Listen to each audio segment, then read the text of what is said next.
नमस्कार। YouTube channel best classes bye ABS में आपका स्वागत है।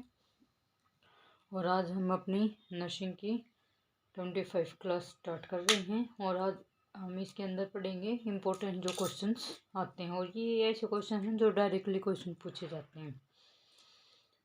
ठीक है, तो अपनी क्लास स्टार्ट करते हैं। इसके अंदर फर्स्ट क्वेश्चन क्या है, 100 डे कफ। 100 डे कफ किसको, वो ये डायरेक्टली क्वेश्चन पूछते हैं। 100 डे कफ कॉल्ड, तो ये है वूफिंग कफ या फिर हम पर्टूसिस बोलते हैं इसको, जो इम्यूनाइजेशन के अंदर भी पढ़ा था हमने। डीपीटी लगाते हैं, डिप्थीरिया, पर्टूसिस और टेटनस। तो उसके अंदर एक पर्टूसिस आता है, पर्टूसिस वैक्सीन का नाम है। और वूफिंग कफ क्या है, एक बच्चों के अंदर होने वाले डिजीज है जिसको हम आम भाषा के अंदर काली खांसी भी बोल देते हैं। 100 डे कफ बोलते हैं इसको। फिर है बैरोमीटर ऑफ सोशल वेलफेयर। जो सोशल वेलफेयर होता है उसका बैरोमीटर क्या है, मीटर का मतलब किसी चीज़ को मेजर करने के लिए। बैरोमीटर ऑफ सोशल वेलफेयर यानी कि अगर सोसाइटी के अंदर टीबी ज़्यादा फैली हुई है तो उसका सोशल वेलफेयर का जो बैरोमीटर है वो क्या है, डाउन है, बेकार है। ठीक है, इसी प्रकार से हम किसी भी देश की हेल्थ, जो हमारी हेल्थ कंडीशन होती है उसके लिए हम देखते हैं इन्फेंट मोर्टेलिटी रेट। जिस भी देश के अंदर ज़्यादा इन्फेंट मोर्टेलिटी रेट ज़्यादा हो रही है, ज़्यादा मृत्यु दर हो रही है, तो उस देश की हेल्थ कंडीशन ख़राब होती है। तो उसी प्रकार से जो सोशल वेलफेयर का जो बैरोमीटर है वो हम टीबी के ऊपर देखते हैं। अगर टीबी ज़्यादा है तो इसका मतलब है उस सोसाइटी के अंदर हेल्थ कंडीशन बेकार है। ब्रेक बोन फीवर किसको बोलते हैं, डेंगू को। ब्रेक बोन फीवर, क्योंकि इसके अंदर क्या होता है, जोड़ों के अंदर दर्द होता है, इसलिए इसको ब्रेक बोन फीवर बोलते हैं। जोड़ों में या हड्डियों में दर्द होता है, इसलिए इसको क्या बोलते हैं, ब्रेक बोन फीवर। किसको बोलेंगे, डेंगू को बोलेंगे। फिर है नेगरी bodies in neurons are seen in, कि न्यूरॉन्स क्या हैं, हमारे ब्रेन के क्या है, फंक्शनल यूनिट है। ब्रेन की सेल है जो क्या करती है, जो ब्रेन का पूरा काम करती है। जिस प्रकार से हमारी बॉडी की जो स्मॉल यूनिट है वो सेल होती है, उसी प्रकार से ब्रेन की स्मॉल यूनिट और फंक्शनल जो यूनिट होती है वो न्यूरॉन होती है। उसके अंदर नेगरी बॉडी कब बन जाते हैं, रेबीज के अंदर, यानी कि डॉग बाइट से रेबीज हो जाता है तो उसकी वजह से नेगरी बॉडी बन जाएंगे न्यूरॉन्स के अंदर। इसीलिए जो रेबीज जिनको हो जाता है वो मेंटली डिस्टर्ब होते हैं सबसे पहले, क्योंकि उनके मेंटल के ऊपर इफेक्ट आना स्टार्ट हो जाता है। Dew drop on skin. Due drops का मतलब होता है, ड्यू ड्रॉप का मतलब होता है जैसे ओस की बूंदें होती हैं, तो वो स्किन के ऊपर ओस की जो बूंदें होती हैं वो जैसे इस प्रकार से वो बूंद होती है और उसके अंदर पानी भरा होता है। तो ये किसके अंदर होता है, चिकन पॉक्स के अंदर। किसके अंदर होता है, चिकन पॉक्स के अंदर। Dew drop on skin, skin के ऊपर जो ड्यू ड्रॉप होती हैं वो किसके अंदर होता है, किसके अंदर होता है, वो चिकन पॉक्स के अंदर होता है। ड्यू ड्रॉप ऑन स्किन किसके अंदर होता है, ये चिकन पॉक्स के अंदर। चिकन पॉक्स होता है जिसको हम क्या बोलते हैं, छोटी माता बोलते हैं। क्या बोलेंगे इसको, छोटी माता। स्मॉल पॉक्स होता है उसको बोलते हैं बड़ी माता। रेस इन फेओमॉर्फिक इन, यानी फेओमॉर्फिक के अंदर, इसके अंदर सभी स्टेजेस देखने को मिलती हैं। ठीक है, पूरी बॉडी के अंदर। जैसे एक तो होता है स्मॉल पॉक्स के अंदर, उसके अंदर भी क्या होता है, ड्रॉप टाइप में होती हैं। जैसे उसके अंदर थोड़ी छोटे छोटे रेसिज होते हैं और इसके अंदर थोड़ी ही मोटी ड्रॉप टाइप में होती है। चिकन पॉक्स के अंदर, स्मॉल पॉक्स के अंदर छोटे छोटे होते हैं। तो ये फियोमॉर्फिक का मतलब होता है कि पूरी बॉडी के अंदर सभी क्या होंगे, पूरी बॉडी के अंदर उनकी अलग अलग स्टेज होएगी। जैसे मान लो वो रैशेज बनेंगे, उनके अंदर पानी भरेगा, पस फॉर्मेशन होगी और फिर लास्ट में पेस्टूल्स बनता है। तो इस प्रकार से ये पूरी स्टेजेस आती हैं चिकन पॉक्स के अंदर। NACO का मतलब क्या होता है, नेशनल एड्स कंट्रोल ऑर्गेनाइजेशन। क्या होता है, नेशनल एड्स कंट्रोल ऑर्गेनाइजेशन है। और ये कहाँ पे है, न्यू दिल्ली के अंदर। कहाँ पे है ये, न्यू दिल्ली के अंदर है, न्यू दिल्ली के अंदर। ठीक है।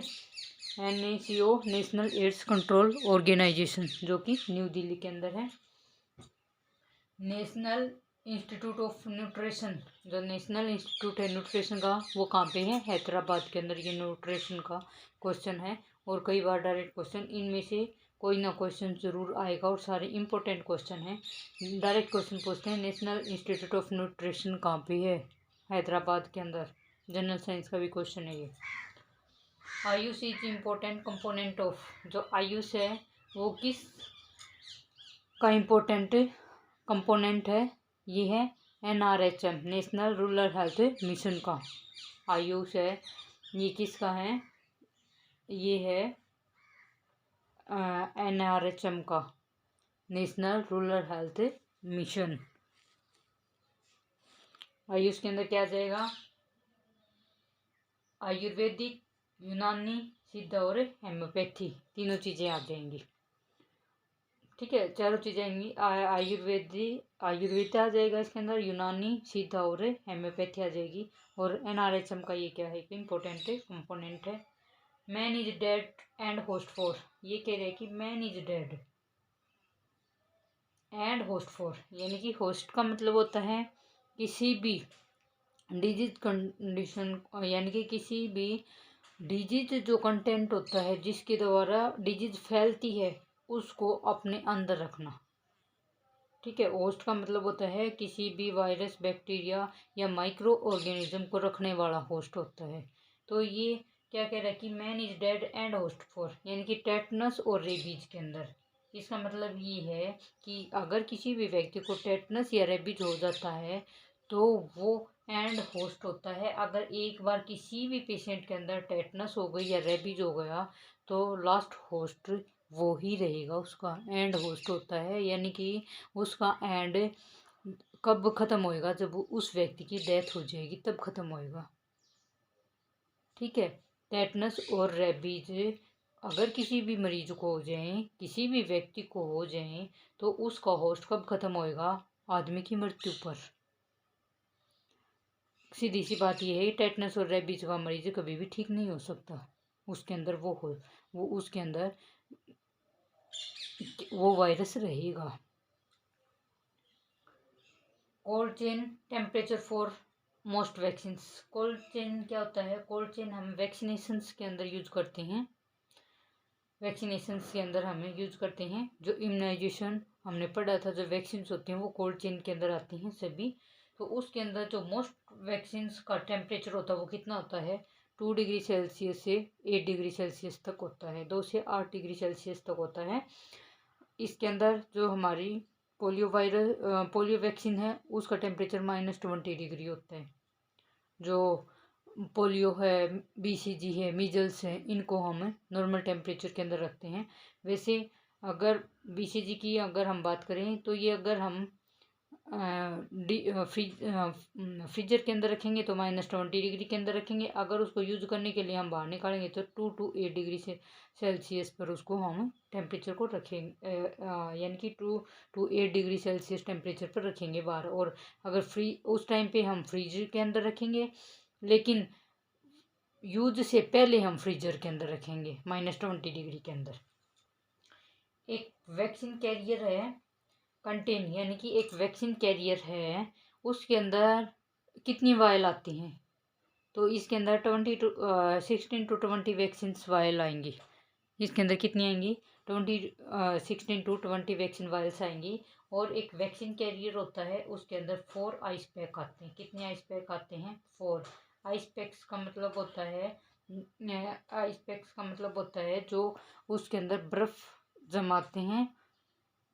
जो डीप फ्रीजर होता है उसके अंदर, या आइस लाइन रेफ्रिजरेटर्स होता है उसके अंदर हम क्या करते हैं, ये बर्फ़ जमाने के लिए यूज किए जाते हैं। जो हम वैक्सीन कैरियर या डे कैरियर के अंदर इनको यूज करते हैं।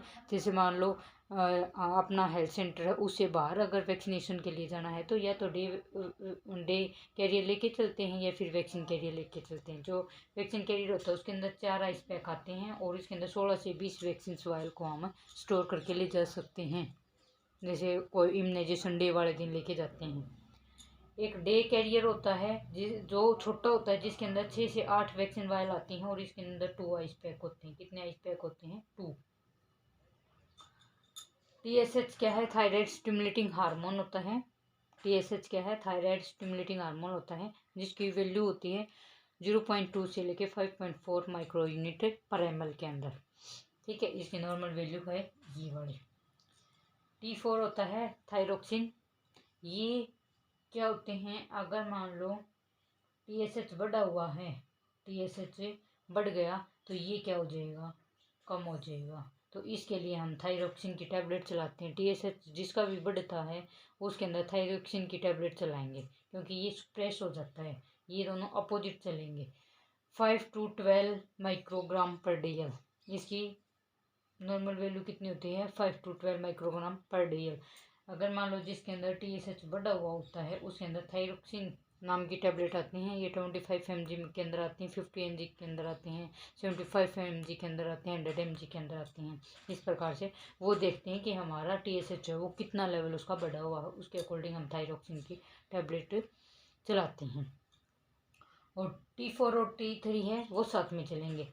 और T3 क्या है?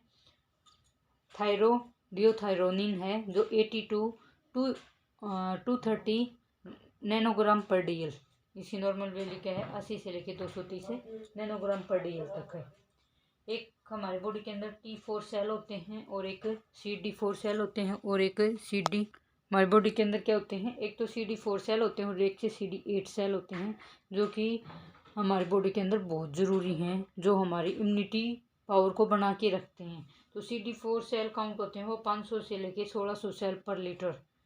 ठीक है, इनकी नॉर्मल वैल्यू होती है ये CD4 सेल की। जो 4 सेल होते हैं उनको हम क्या यानी कि किस नाम से जान सकते हैं? T हेल्पर सेल के नाम से जान सकते हैं, T सुप्रेसर सेल के नाम से जान सकते हैं, या साइटोटॉक्सिक T सेल के नाम से जान सकते हैं। और CD8 सेल होते हैं, इनको बोलते हैं साइटोटॉक्सिन T लिम्फोसाइट के नाम से जानते हैं। और इन दोनों का रेशो होता है 1.5 से लेके 2.5 इनका रेशो होता है, यानी कि इन रेशो के अंदर ये पाए जाते हैं। अगर इनके अंदर जितना रेशो ज़्यादा होगा उतना ही हमारी इम्यूनिटी पावर क्या होगी? ज़्यादा होगी। अगर इनका रेशो कम हो जाता है, यानी कि लेस देन 1 से कम हो जाता है, तो इसका मतलब उस व्यक्ति के अंदर क्या है? उस व्यक्ति के अंदर इन्फेक्शन है।